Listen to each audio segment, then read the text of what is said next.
Welcome to Nanak classes. दोस्तों, Nanak classes के YouTube channel पे आपका स्वागत है। आज है 15 जून और 15 जून 2024 के जितने भी most important Rajasthan current affairs के क्वेश्चन बनते हैं आज हम उनका डिस्कस करेंगे।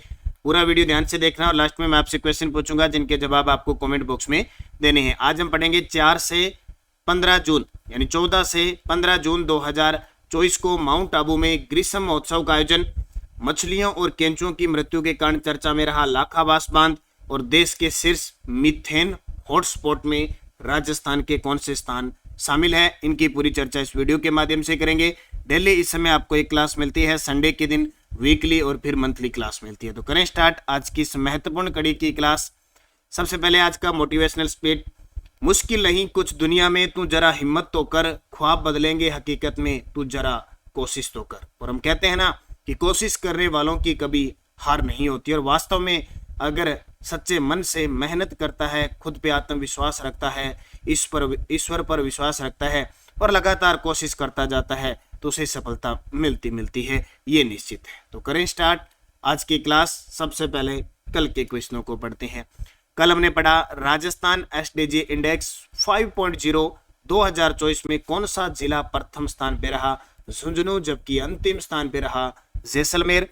देश का दूसरा सबसे बड़ा परमाणु ऊर्जा संयंत्र कहां बन रहा है? बांसवाड़ा में। कहां बन रहा है? बांसवाड़ा में। भारतीय कृषि अनुसंधान संस्थान नई दिल्ली में राजस्थान की किस महिला किसान को राष्ट्रीय पुरस्कार से सम्मानित किया गया? संतोष खेदड़। हाल ही में पर्यटकों को घुमाने वाले प्रसिद्ध हथिनी रूपा की मृत्यु के कारण कौन सा स्थल चर्चा में रहा? आमेर महल जयपुर। 16वीं विधानसभा का पहला पूर्ण बजट पेश किया जाएगा 10 जुलाई को और आंध्र प्रदेश के नए मुख्यमंत्री बने हैं चंद्रबाबू नायडू। इसका आपको टेस्ट है वो नानक क्लासेज ऐप के अंदर जो जनवरी से दिसंबर 2024 की टेस्ट सीरीज चल रही है उसमें मिल चुका है। डेली टेस्ट मिलता है, वीकली टेस्ट मिलता है, मंथली मिलता है और उसकी पीडीएफ आपको प्राप्त होती है। इसके अलावा आप नानक क्लासेस शिव सर नाम से जो टेलीग्राम है उसको ज्वाइन जरूर करें ताकि देखो डेली आपको क्विज मिलती है, डेली आपको पीडीएफ प्राप्त होती है। तो निरंतरता रखें, मेहनत करें, निश्चित आपको सफलता मिलेगी। करें स्टार्ट आज की क्लास। आज का पहला प्रश्न, माउंट आबू सिरोही में ग्रीष्म महोत्सव का आयोजन कब किया जा रहा है? जी बिल्कुल, अभी जो समय चल रहा है वो ग्रीष्म महोत्सव का है। हमारे राजस्थान वैसे टोटल 12 ऋतुएं होती है लेकिन 3 मुख्य ऋतु होती है। एक ग्रीष्म ऋतु, ये ग्रीष्म ऋतु जो होती है ये मार्च से लेकर आपके मध्य जून तक होती है। उसके बाद वर्षा ऋतु अभी स्टार्ट होने वाली है मध्य जून से सितंबर तक और उसके बाद जो में मुख्य होती है शीत ऋतु। 3 ऋतुएं होती है। अभी ग्रीष्म ऋतु समाप्त होने जा रही है और वर्षा ऋतु का आगमन होने जा रहा है। तो इस जून के महीने में अब की बार माउंट आबू सिरोही में 14 से 15 जून 2024 को ग्रीष्म महोत्सव का आयोजन किया जा रहा है। इसी के अकॉर्डिंग एक सर्द महोत्सव का आयोजन होता है, वो भी माउंट आबू सिरोही में दिसंबर महीने में होता है।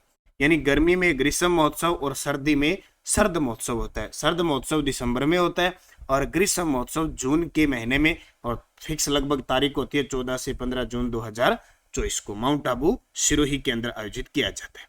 तो 14 से 15 जून 2024 को माउंट आबू सिरोही में ग्रीष्म महोत्सव का आयोजन किया गया। जैसे ऊंट महोत्सव बीकानेर में, मरु महोत्सव जैसलमेर में, पतंग महोत्सव, हाथी महोत्सव जयपुर में, गणगौर महोत्सव, तीज महोत्सव ये सारे जयपुर में।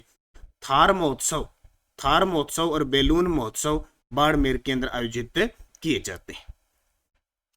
जयनारायण व्यास विश्वविद्यालय जोधपुर के द्वारा किस पौधे से कैंसर कोशिकाओं को खत्म करने में सफलता प्राप्त की है?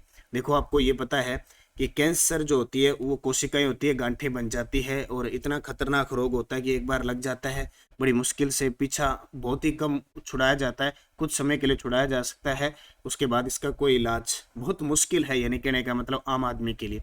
तो जयनारायण व्यास विश्वविद्यालय कहाँ पे? जोधपुर में। किस पौधे से कैंसर कोशिकाओं को खत्म करने में सफलता प्राप्त करने की एक पहल की है? वो हर्ड का पौधा सुना है आपने? हर्ड होती है ना, हर्ड के पौधे से कहते हैं कि इसके इलाज से कैंसर की जो कोशिकाएं होती है, जो गांठें होती है वो समाप्त हो जाती है और ये सफलता प्राप्त की है जोधपुर में जयनारायण व्यास विश्वविद्यालय जोधपुर के द्वारा। तो जयनारायण व्यास विश्वविद्यालय जोधपुर के एक शोध में हर्ड, जिसको कहते हैं टर्मिनलिया चेबुला वैज्ञानिक नाम है, पौधे से कैंसर कोशिकाओं को खत्म करने में सफलता प्राप्त की है। जयनारायण व्यास विश्वविद्यालय की बात करें तो जयनारायण व्यास विश्वविद्यालय की कुलपति है KL श्रीवास्तव। जयनारायण व्यास विश्वविद्यालय से 2020 में एक विश्वविद्यालय अलग हुआ था जिसका नाम है MBM मनीराम बाकर मेमोरियल। पहले कॉलेज था, अब इसको विश्वविद्यालय बना दिया गया, टेक्नोलॉजी वाला विश्वविद्यालय बनाया गया। जोधपुर में एक यूनिवर्सिटी है सरदार पटेल यूनिवर्सिटी, ठीक है, वो जोधपुर के अंदर है। इसके अलावा राजीव गांधी फिनटेक यूनिवर्सिटी बनी, मारवाड़ मेडिकल यूनिवर्सिटी स्थापित की गई, वो भी कहाँ पे, जोधपुर के अंदर स्थापित की गई। तो ये कुछ चीजें हैं आपको याद रखनी है। इसरो द्वारा किए गए एक अध्ययन में देश के शीर्ष मीथेन हॉटस्पॉट स्थान में राजस्थान के स्थान शामिल है। इसरो जिसका मुख्यालय बेंगलुरु में है, 1969 में इसकी स्थापना की थी। जब भी आप सैटेलाइट वगैरह लॉन्च किए जाते हैं तो नाम किसका आता है, इसरो का।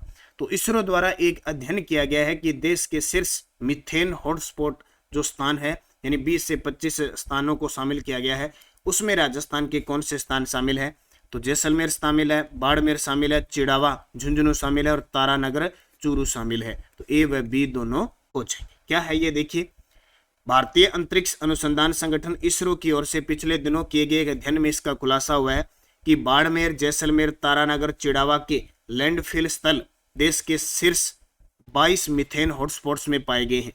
इसमें बाड़मेर को चौथा स्थान, जैसलमेर को छठा स्थान, तारानगर 8वें और चिड़ावा 11वें नंबर पर रहा है। इन स्थानों पर कचरे के ढेर से मीथेन गैस बहुत ज्यादा निकल रही है, यानी जो अपशिष्ट पदार्थ है वो इतना ज्यादा हो रहा है कि इनमें इस प्रकार का सिस्टम हो गया कि मीथेन गैस बहुत ज्यादा निकल रही है। इसलिए हॉटस्पॉट्स जहां बहुत ज्यादा मतलब इस प्रकार की कंडीशन होती है, तो टॉप के देश यानी देश के शीर्ष 22 मीथेन हॉटस्पॉट्स के अंदर राजस्थान के 4 स्थान बाड़मेर, जैसलमेर, तारानगर, चिड़ावा का जो कचरा है उसमें बहुत ज्यादा मीथेन गैस निकल रही है, ये रिपोर्ट आई है। ठीक है, तो ये थोड़ा सा ध्यान रखना।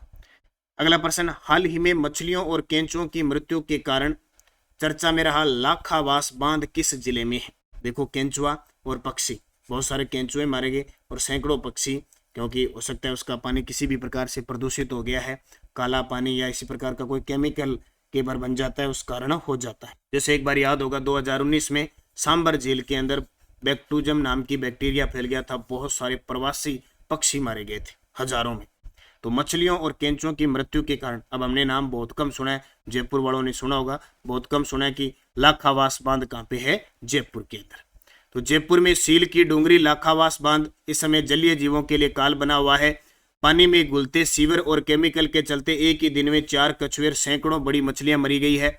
बांध में शहर से निकलने वाला गंदा पानी, सांगानेर क्षेत्र में चल रही रंगाई छपाई की फैक्ट्रियों से ये जो केमिकल तेजाब निकल रहा है उस कारण हुआ है। तो चाकसू से 4 किलोमीटर और शीतला माता मंदिर से 1 किलोमीटर दूर ये बांध करीब 8 किलोमीटर एरिया में फैला हुआ है और हाल ही में चर्चा में आ गया। तो सील की डोंगरी जयपुर के पास है, लाखावास बांध। एक रामगढ़ बांध है, वो भी जयपुर में है, और एक जयपुर शहर से एक नदी निकलती है, द्रव्यवती नदी, वो भी काफी जयपुर शहर से प्रदूषित हो रही है, और उसके चलते सरकार ने राज्य सरकार पर जो पिछली सरकार थी उस पर जुर्माना भी लगाया था। ठीक है, तो लाखावास बांध कहाँ पे है, जयपुर में। नई शिक्षा नीति के तहत राजस्थान के स्कूलों में बच्चों की प्रोग्रेस के लिए किस केंद्र की स्थापना की जाएगी। देखो, नई शिक्षा नीति 2020 शिक्षा संवर्ती सूची का विषय है, इसलिए राज्यों को अलग से पावर भी होती है, वो अपने पावर का इस्तेमाल करते हैं। और सेंटर में अब भाजपा सरकार है और अपने राजस्थान में भी कौन सी सरकार होगी, भाजपा सरकार होगी।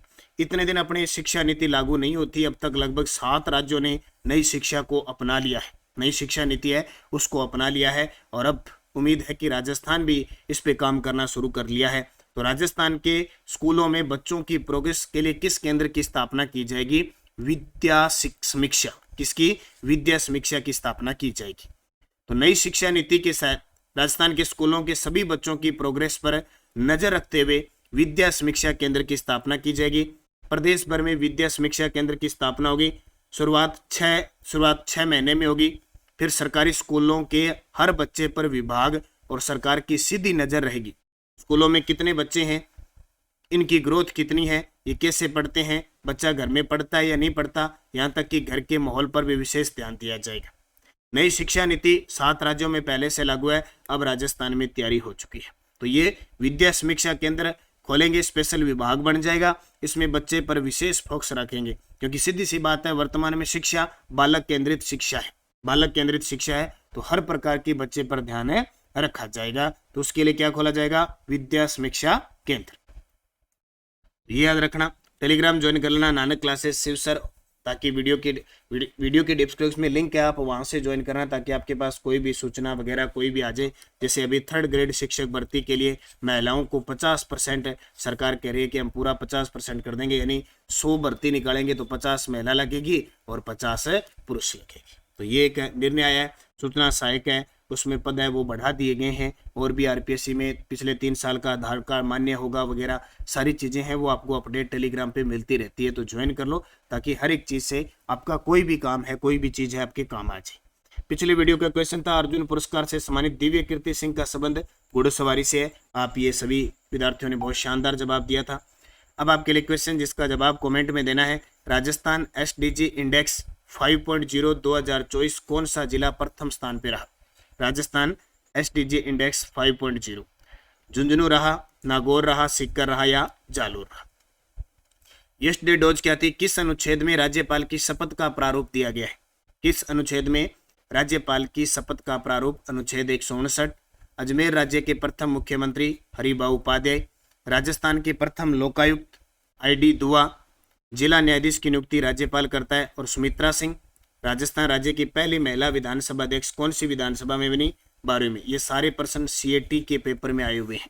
अब 5 प्रश्न फिर हम चर्चा करेंगे। कल आपको ज्योग्राफी की क्लास दे दी थी मैंने, 2022-23 की CAT में पूछेगी। CAT एग्जाम 2022-23 में देखो पॉलिटिकल के क्वेश्चन चल रहे हैं।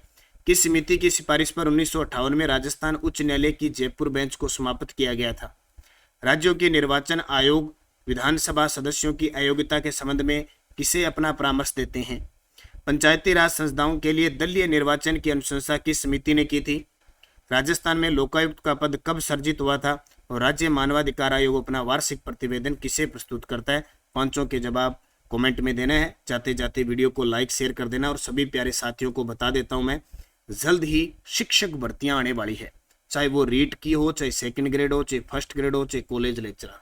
तैयार हो जाओ। 2nd ग्रेड का फर्स्ट पेपर, रीट लेवल 1 और 2 का हमारा कोर्स चल रहा है, आप जरूर ज्वाइन कीजिए। वीडियो, नोट्स, टेस्ट और रीट लेवल फर्स्ट पे तो स्पेशल चल रहा है। हर टेस्ट के बाद उसकी रैंक जारी होती है। टेस्ट, मेगा टेस्ट, महा मेगा टेस्ट सब हो रहे हैं। तो आप निरंतर नानक क्लासेस के साथ जुड़े, निश्चित आपको सफलता मिलेगी।